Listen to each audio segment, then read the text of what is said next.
Entreprendre aujourd'hui, le magazine des acteurs de l'économie en Isère. Une réalisation de Séverine Leloarn-Lemaire pour RCF Isère. Bonjour à tous, dans Entreprendre aujourd'hui, je vous invite à parler de la croissance des entreprises.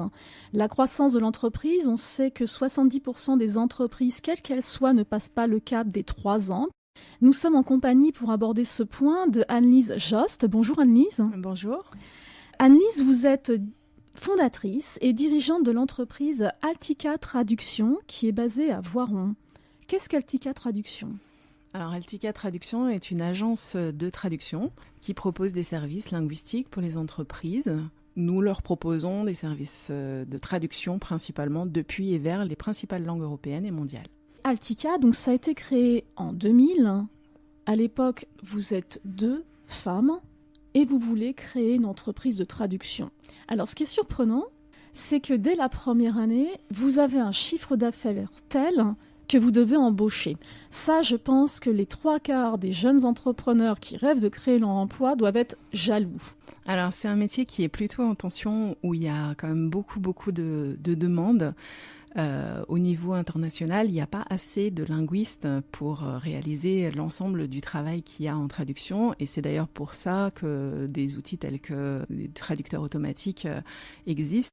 Très rapidement, on a été obligé d'embaucher pour finir du premier exercice à 4 salariés à plein temps. Donc votre chiffre d'affaires va croître. Vous me dites en préparant l'émission que en 2004, vous êtes déjà à 12 salariés, donc une croissance exponentielle quelque part sans l'avoir vu. Vous voulez juste créer votre emploi, vous vous retrouvez directrice d'une entreprise de 12 personnes. Oui, et ça a été compliqué parce que j'étais pas du tout préparée à gérer 12 personnes. Et ensuite, par la suite, on est resté dans la limite des moins de 10, justement parce que c'est quand même plus facile à gérer.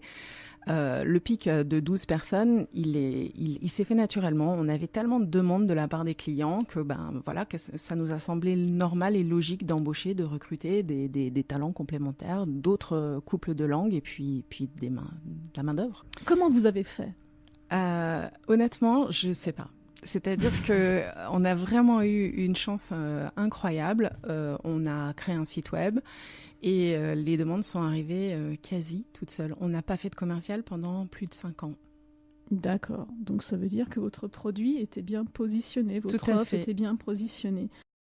La croissance de l'entreprise, ça a toujours été votre leitmotiv ? Non, en fait, moi, je n'avais pas imaginé qu'on allait croître comme ça. Mais par contre, c'était plutôt de rationaliser. On a toujours eu un problème, c'est qu'on avait un positionnement pas forcément très élevé en termes de prix, et donc on n'arrivait pas à dégager forcément des marges très importantes. Donc, je voulais toujours améliorer les conditions de vie des salariés, de moi-même. J'étais salariée, j'ai toujours été salariée de ma société. Et donc pour ça, il fallait arriver quelque part à être plus rentable. Et donc pour être plus rentable, il fallait trouver des solutions. Et donc l'augmentation du chiffre d'affaires ne sert à rien si on ne dégage pas un peu de bénéfices qu'on peut réinjecter dans la société. C'est l'occasion aussi de parler de Réseau Entreprendre. Alors Réseau Entreprendre, il y a eu la soirée des lauréats le 28 mai dernier. Vous faites partie de la promotion 2017 du programme Asseoir la croissance de l'entreprise. Donc déjà, peut-être qu'on peut rappeler ce que c'est Réseau Entreprendre. Et en même temps, qu'est-ce que vous recherchez avec ça ?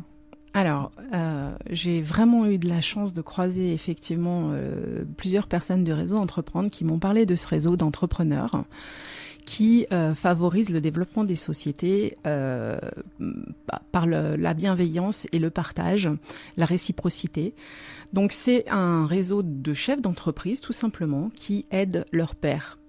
Et je pense que c'est la meilleure des solutions. Alors, qu'est-ce que le réseau Entreprendre m'a apporté ? Il m'a apporté d'abord un cadre pour construire mon projet. C'est-à-dire, j'ai eu droit à un parcours de validation avant de passer en commission et d'être lauréate. J'ai croisé 7 chefs d'entreprise du secteur du numérique, puisque mon projet de croissance est dans le cadre du numérique, qui ont écouté ce que j'avais à dire et m'ont fait un retour assez complet et bienveillant pour me faire progresser. Et ensuite, je suis passée en commission, mon projet a été validé et j'ai bénéficié d'un prêt d'honneur, donc qui m'a permis ensuite de faire un effet de levier auprès des banques. J'avais besoin d'investir, de changer, de penser complètement différemment. Je me suis fait accompagner aussi pour ça, pour penser autrement, pour sortir du cadre en fait. Donc en fait, l'enjeu, c'est tout simplement maintenir un salaire décent pour vos 10 salariés, un salaire décent pour vous, et augmenter le chiffre d'affaires. Oui, arriver à générer plus de marge quelque part par le biais de l'augmentation du chiffre d'affaires. Et donc l'idée, c'est de mettre en place des outils digitaux pour faciliter tout le travail des traducteurs. Mais il faut peut-être rappeler que ce n'est pas des logiciels de traduction automatique. Voilà, tout à fait. En fait, notre projet consiste à développer un outil qui va permettre de nous concentrer sur notre cœur de métier, qui est la traduction. Cet outil, c'est un outil de gestion. L'objectif est d'automatiser les tâches à basse valeur ajoutée, c'est des choses qu'on fait 10 fois, 20 fois par jour, mais qui ne sont pas des tâches linguistiques et quelque part qui nous pèsent. Et donc pour ça, on travaille avec des informaticiens et des mathématiciens pour mettre en place des algorithmes pour que nous, on puisse nous concentrer sur les tâches à valeur ajoutée. Vous avez un exemple concret ? Parce que moi, honnêtement, l'outil de traduction en ligne, je vois le résultat. Vous m'avez dit en préparant l'émission, surtout pas, c'est pas ça ce que l'on fait, ok ? Mais j'ai du mal à voir concrètement à quoi ça sert. Concrètement, j'ai 1 millier d'emails par jour. D'échanges avec mes clients, mes sous-traitants. Ça prend un temps de dingue et franchement, ça m'éclate pas, quoi. Donc, ça veut dire que maintenant, grâce à cette nouvelle plateforme, je dépose le projet et la plateforme présélectionne les linguistes, prépare les mails à ma place et moi, j'ai juste à valider que tout va bien. On dit toujours que lorsqu'on a un objectif de croissance, il y a toujours une sorte de rêve. Et une fois qu'on a atteint son rêve, on s'arrête. Vous, c'est quoi votre rêve pour Altica Traduction ? Mon rêve, c'est une société dans laquelle il fait bon vivre, où les gens viennent par plaisir et par passion de leur travail. C'est une société qui rend des services réels aux autres sociétés, à ses clients, qui est reconnue pour la qualité de ses prestations et qui est reconnue aussi pour son éthique. Merci Anne-Lise Jost, vous êtes directrice d'Altica Traduction. Nous parlions de la croissance d'une entreprise à Voiron. Merci, au revoir. Entreprendre aujourd'hui,